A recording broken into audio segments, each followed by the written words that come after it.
kung saan sinabi ni Crosier sa Sanctuary Doctrine, walang naganap na atonement sa Calvary. Biruin mo yan.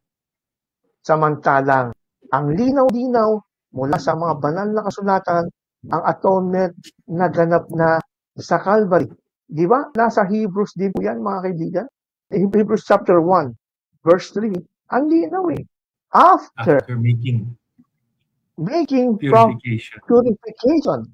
The word purification, pag tinignan natin sa Greek yan, katarismos, from the root word katar.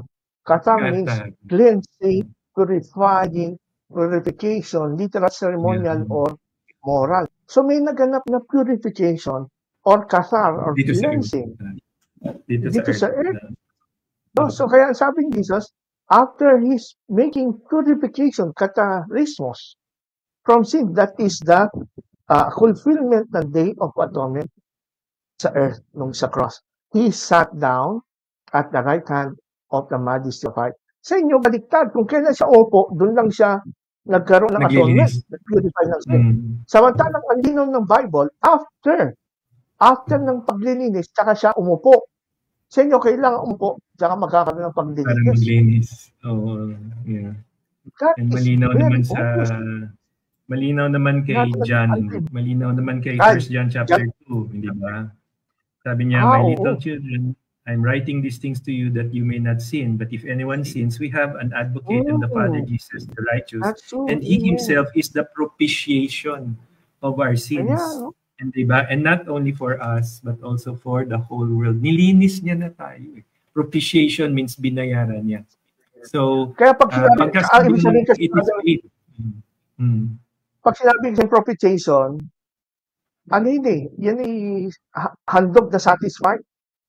Handog. Meron naganap na satisfaction. May naganap na satisfaction sa heaven na satisfy niya ang demand ng justice ng Ama. Yan propitiation, di ba? Na kung saan hilasmos. Propitiation of an angry God. Kasi yung ginagamit na term noon ng mga pagans. Paggalit ang Diyos, mag-o-offer ang tao ng offering, dugo din para mawala ang galit ng Diyos. Pero dito, ang Diyos mismo nag-offer sa kanyang sarili by the blood of His Son. Ngayon, paano mo, pagka hindi naganap yung atonement, sabi ni Crosier sa time ng Calvary, 1841, galit pa lang ang Diyos.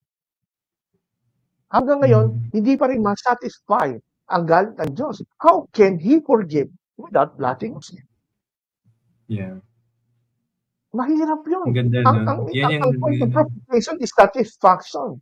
Hindi lang basta mag-forgive, kailangan masatisfy ang justice ng Holy God against sinner na merong kailangan mamatay at matapos yung transaksyon ng kasalanan. Di ba, mga kaibigan? Talagang napangasip po kung talagang sa Bible lang ho tayo, mga kaibigan. Huwag na natin entertaining na si Ellen White. Nagpapagulo lang sa kaligtasan niya. So Christ having been offered once to bear the sins of many. Once. Sa Adventist, meron pang millennium. After millennium, si Satan naman magbe-bear ng sins lang sa katauhan. Nasa Ama patuloy si Satan. Samantalang ang bearing ng sin, it happened once and for all.